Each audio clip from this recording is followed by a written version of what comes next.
World Elder Abuse Awareness Day, June 15. Kindly note that this is an awareness video only. Viewers are advised to verify the contents before using this information anywhere else. Elder abuse is a global social issue which affects the health and human rights of millions of older persons around the world. Around 1 in 6 older people experience some form of abuse. Elder abuse can take various forms such as physical, psychological, emotional, sexual, and financial abuse. It can also be the result of intentional or unintentional neglect. Financial abuse of older people. Financial exploitation takes many forms such as theft, forgery, misuse of property and power of attorney, as well as denying access to funds.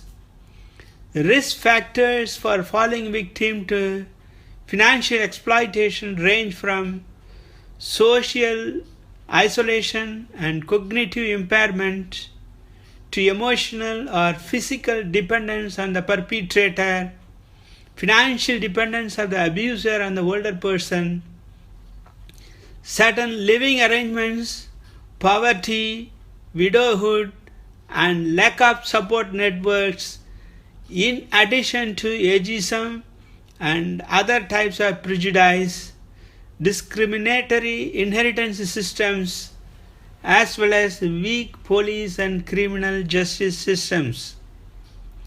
Elder abuse can lead to physical injuries ranging from minor scratches and bruises to broken bones and disabling injuries and serious, sometimes long-lasting psychological consequences, including depression and anxiety.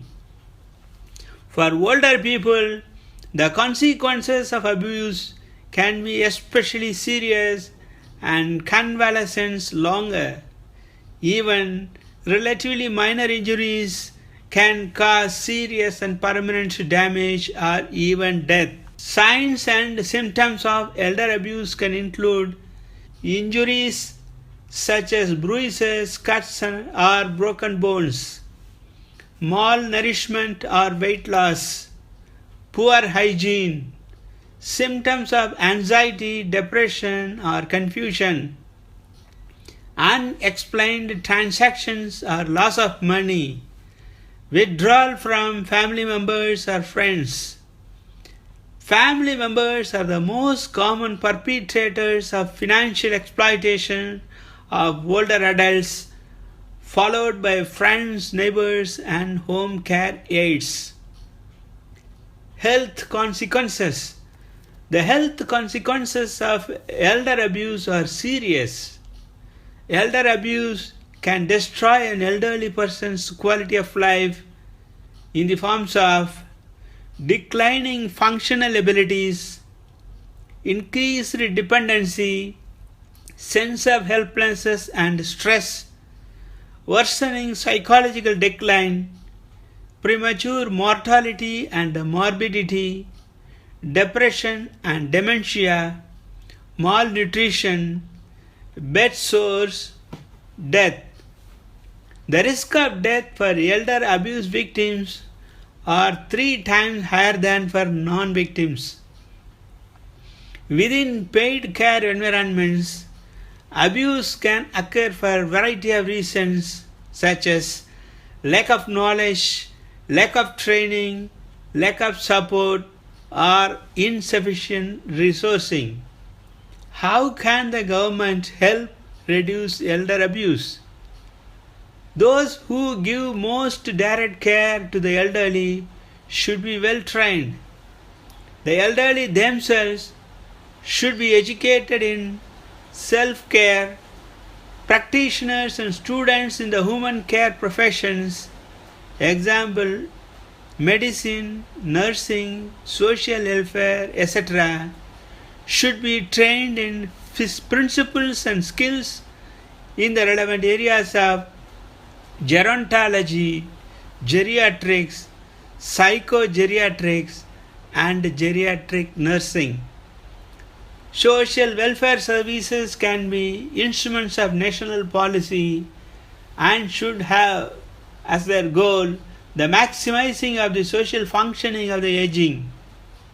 They should be community-based and provide a broad range of preventive, remedial, and developmental services for the aging to enable them to lead as independent a life as possible in their own home and in their community, remaining active and useful citizens.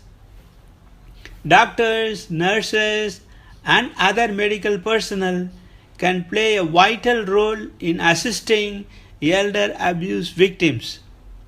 Educating and training those in the criminal justice system, such as the police, prosecutors, and the judiciary on elder abuse, as well as increased legislation to protect elders, will also help to minimize elder abuse. Governments to pay greater attention to building capacity to eradicate poverty among older persons. States to promote opportunities for voluntary, constructive, and regular interaction between young people and older generations in the family, the workplace, and society at large. How can we individuals help reduce elder abuse? Aging is a lifelong process, and the preparation for old age must begin in childhood and continue throughout the life cycle. The family, in its diverse forms and structures, is a fundamental unit of society, linking the generations, and should be maintained, strengthened, and protected in accordance with the traditions and customs of each country. Expenditure on the aging should be considered as a lasting investment. Aged people also contribute to the economic, social, and cultural development of the society, and they are not to be seen as a burden. Look out for elder abuse wherever you go or work or live, and report to authorities if you come across any such incidents. Elderly people must stay connected to their family and friends, learn their rights, use professional services and support where available, and ensure their finances are in order. One day we will also age and depend on others during our last days. Let us all work together and eliminate elder abuse. If you like this video and want to view more such videos, kindly subscribe to my channel.